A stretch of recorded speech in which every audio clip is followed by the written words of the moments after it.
মুখে সামলান না। মোটান তো খিদের দেশটা সব ভুলেছে, পণ করেছে জলস্পর্শ করবে না। সে কি রে, কেন অত উতলা হোস না মেজু, ওকে ওর মতো ছেড়ে দে। হাতে একটা মাত্র দিন ওর। তুমি এই কথা বলছো দিদি? আমাদের বাড়িতে বাবা পঞ্চাননের কৃপায় বাইরের থেকেও কেউ এলে না খেয়ে যায় না, আর ও তো আমাদের বাড়ির বউ। তাতে কি, আমরা কি বাবা পঞ্চাননের জন্য উপোস করি না? এটা তো ওর পুজো, এটাই ওর সাধনা। এই তোরা খাওয়া দাওয়া সেরে নে, আর এই খাওয়া নিয়ে বৌমাকে জ্বালাবি না, আমাকেও না। আপনাকে জ্বালাবো না মানে? আপনিও খাবেন না? না, আজ আমারও উপোস। মা মেয়ের এক যাত্রায় পৃথক ফল হয় কখনো? মা, তোমার ড্রামা কুইন যদি আজকে খাবার না খায় না, তাহলে কিন্তু আমি তুল কালাম করব। তোমাদেরকে বলেছি না আমি, যতদিন উনি এখানে থাকবেন উনি আমাদের রেসপন্সিবিলিটি। আরে না খেয়ে অসুস্থ হলে তো আমাদের দিকে আঙুলটা উঠবে, লোকে বলবে যে আমরা ওনার দেখভাল করিনি, না খেতে দিয়ে মেরে ফেলেছি। আমার কথাতে বিয়ে করেছিলিস মানছি, কিন্তু বউ নিয়ে দরজায় এসে তুই দাঁড়িয়েছিলিস নীল।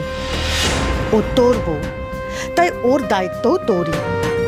তোর যদি মনে হয় ওর না খেয়ে থাকাটা উচিত নয়, তাহলে তোকে খাওয়ানোর দায়িত্বটাও তোকেই নিতে হয়। আমাকে কেন? আমার দায়িত্ব হতে যাবে কেন? ওটা তোমার দায়িত্ব। আর তুমি তো ওকে সব ছাই পাঁশ আজে বাজে ফালতু কাজ দিয়েছো, ওটার জন্যই তো উনি খাওয়া দাওয়ার সময় পাচ্ছেন না। কি বলতে চাইছিস কি তুই? আমি তোর বউয়ের উপরে অত্যাচার করছি? কি তখন থেকে আমার বউ করে যাচ্ছ? উনি আমার বউ নন, কিচ্ছু নন। ওনাকে নিয়ে তো আমি ভাবতামই না, কিন্তু ভাবতে হচ্ছে, কারণ যতদিন উনি নিজের বাড়ি ফিরে যাচ্ছেন না, ততদিন তো ওনাকে সুস্থ থাকতে হবে। আমরা না দেখলে কে সুস্থ রাখবে ওনাকে? কে দেখবে?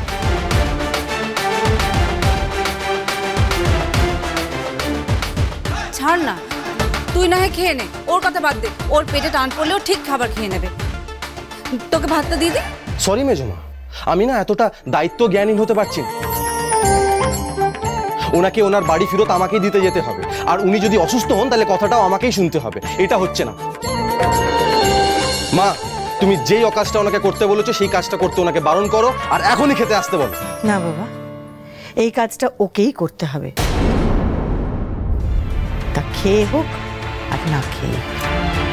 তোমার আর ওনার না একই রকমের জেদ মা, সেম ছাঁচ তোমাদের। সেই ভরসাতেই তোকে কাজটা করতে দিয়েছি। অনিল দাদা, তুমি একবার বোঠানকে বলে দেখো না, তোমার কথা যদি বোঠান খেতে আসে।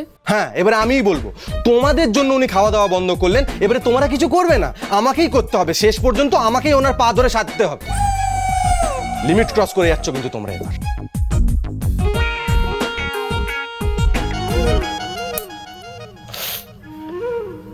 হে বাবা পঞ্চানন, তবে কি পিসি ঠাম্মি ঠিক কথা বললেন? মা কি সত্যি সত্যি আমাকে অসম্ভব কাজটা দিয়ে এটাই বোঝাতে চাইছেন যে কাজটার মতো আমার বিয়ে টেকানোটাও অসম্ভব? সত্যি তো, না হলে এমন শক্ত একটা কাজ মা দেবেনি বা কেন? ঠাকুর, এখন এই চালগুলো নিয়ে আমি কি করি বলো তো? চাল দিয়ে লোকে যা করে, ভাত রান্না করে খায়, কিন্তু আপাতত আপনাকে এখন রান্না করতে হবে না, ভাত খেয়ে উদ্ধার করুন, তাহলেই হবে।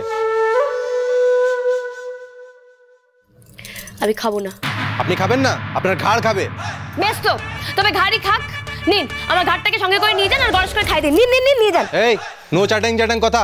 খেতে ডেকেছি, খেতে আসুন, ব্যাস। বললাম তো আমি খাবো না। আমার গলা দিয়ে এখন খাবার নামবে না। আর আপনি আমাকে এইভাবে বলতেই পারছেন কেন? আপনার জন্যই তো আজকে আমার এই অবস্থা। আমাকে বিপদে ফেলে দরদ দেখাতে এসেছে। আমার জন্য আপনার এই অবস্থা? আমি আপনাকে বিপদে ফেলেছি? মা আপনাকে কি সব ওই খেলনা বাটি দিয়ে বসিয়েছে আর দোষ হয়ে গেল আমার? হ্যাঁ, আপনারই দোষ। এই শুনুন, আমি না এখানে আপনার সাথে তর্ক করতে আসিনি, বুঝলেন? খেতে রাখতে এসেছি, ভালোই ভালো খেতে চলুন, নইলে কিন্তু কি কি করবেন আপনি বলুন? নইলে আমি কি? হ্যাঁ, আমি কি করছেন? হ্যাঁ, আমি আপনার কথাই বলছি, আমি শুনতে চাই। আমি না খেলে আপনি কি করবেন বলুন? নইলে আমিও খাবো না। মা, ও মা, আজকে আমি খাবো না। সে কি, আমি না খেলে উনি খাবেন না বলছেন? না না, আরে শুনুন, আরে আমিও খাবো। দাঁড়ান, খাবো, আমি খাবো। শুনছেন? আরে আমার জন্য আপনি না খেয়ে থাকবেন না। আমি খাবো হুলো বাবু, সত্যি বলছি আমি খাবো হুলো বাবু। কি ব্যাপার বলতো দিদি? নীল কি বলেছে? সন্ধ্যা না খেলে ও খাবে না?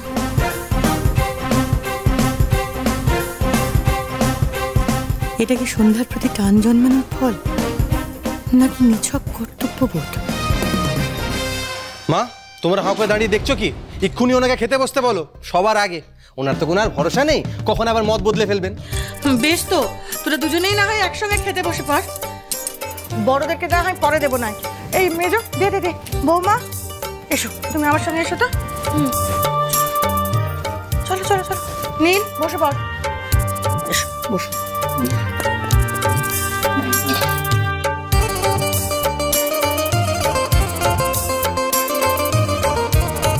ছাড়ুন তো এবার এগুলো, খেয়ে নিন।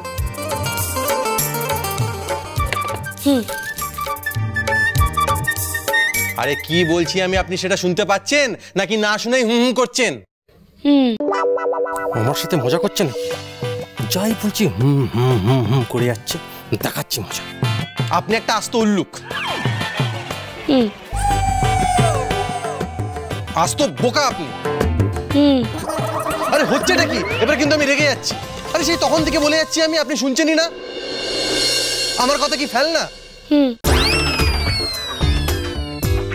এটা কি হচ্ছে মা? ওভাবে কেউ খায়? ক্লাস 2-3-তে যখন আমি পড়তাম তখন আমি এইভাবে বসতাম খাবার খেতে, খেলনা নিয়ে। ওনার কি সেই বয়স? ধরে নে তাই। তুমি আর আশকারা দিও না। ঘটি নিয়ে উনি এইভাবে খেললে উনি খাবেনটা কি করে? তাহলে এক কাজ করি, তুই যেরকম ছোটবেলায় খেলনা নিয়ে খেলতে খেলতে খেতিস, সেভাবেই না হয় আজকে খাকো।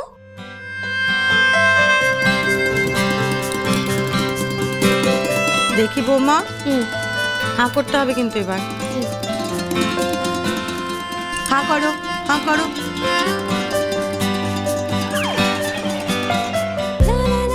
বাহ, খুব সুন্দর সলিউশন তোমার। ওনার এই অদ্ভুত রেগে দেখে আরো তোল্লায় দাও। এমনিতেই তো মাটিতে পা পড়ে না, এরপর আমাদের মাথায় পা দিয়ে হাঁটবেন। হিংসে হচ্ছে? আচ্ছা নে, তোকেও খাইয়ে দিচ্ছি।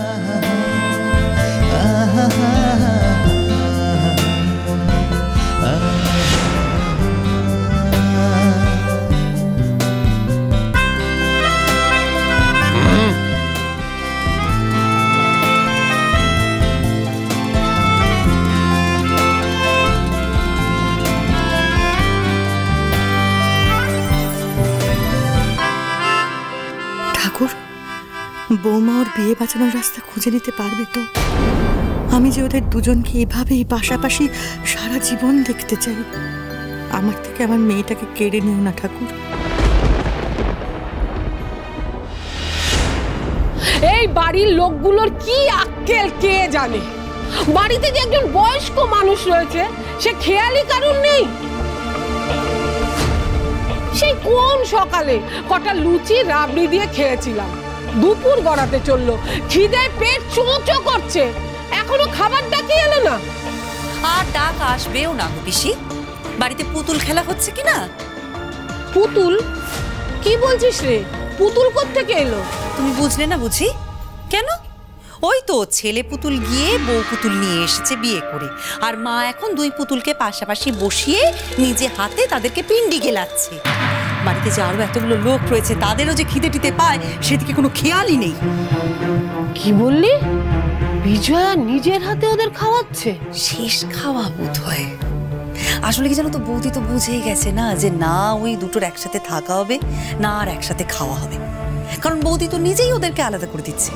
তবে পিসি, আমি জানতাম যে বিয়ের আগে ছেলে আর মেয়েকে আলাদা আলাদা করে বসিয়ে নাকি আয় বুড়ো ভাত খাওয়ানো হয়।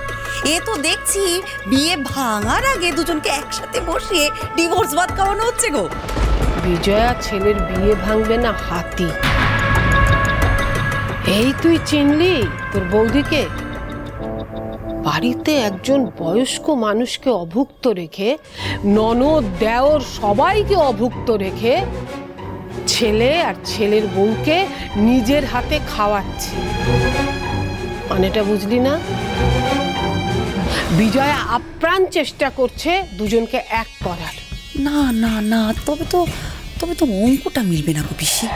যদি এটাই হওয়ার হয় তাহলে বৌদি অমন একটা কঠিন কাজ সন্ধ্যাকে কেন দিতে গেল, যেটা করাটা প্রায় অসম্ভব। কাজটা অসম্ভব নয় বোধহয়। না রে, উপায় নিশ্চয়ই আছে। আর বিজয়া চাইছে সন্ধ্যা যাতে কাজটা করতে পারে, যাতে ওদের এই বিয়েটা টিকে যায়। কিন্তু আমি একটা কথা বুঝতে পারছি না, এই কাজটা করলে ওদের এই বিয়েটা টিকে যাবে কিভাবে? কার বিয়ে টিকবে পিচি ঠাম্মি?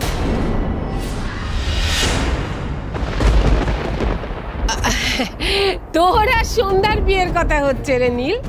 শুনলাম তোর বিয়ে থাকা বা ভাঙা সবটাই নির্ভর করছে তোর মা একটা কাজ দিয়েছে সন্ধ্যাকে তার উপরে। মানে কাজটা পারলে বিয়ে ভাঙবে নাকি কাজটা না পারলে?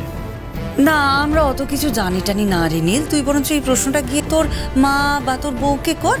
আমরা না এর আগা বুঝি না এর মাথা বুঝি। তবে হ্যাঁ বাবা, একটা কথা কিন্তু আমি তোকে পরিষ্কার করে বুঝিয়ে দিতে পারি। তোর মা যখন নিজে দায়িত্ব নিয়ে তোর বিয়েটা দিয়েছিলেন, তাহলে তোর বিয়েটা থাকবে নাকি ভাঙবে সেই সিদ্ধান্তও কিন্তু নেবেন তোর মাই। না সেদিন তাতে তোর কোনো হাত ছিল, না আজকে এতে তোর কোনো হাত থাকবে। তোমরা প্যাঁচ না কষে সোজাসুজি কিছু কথাই বলতে জানো, তাই না? চান্স পেলেই আমার আর মায়ের মধ্যে ঝগড়া লাগানোর একটা চেষ্টা। থাক, তোমাদের কিছু বলতে হবে না। বাই দ্য ওয়ে, তোমাদের খেতে রাখতে এসেছিলাম। কুটকাচালি বন্ধ করে এবারে খেয়ে এসো, যাও।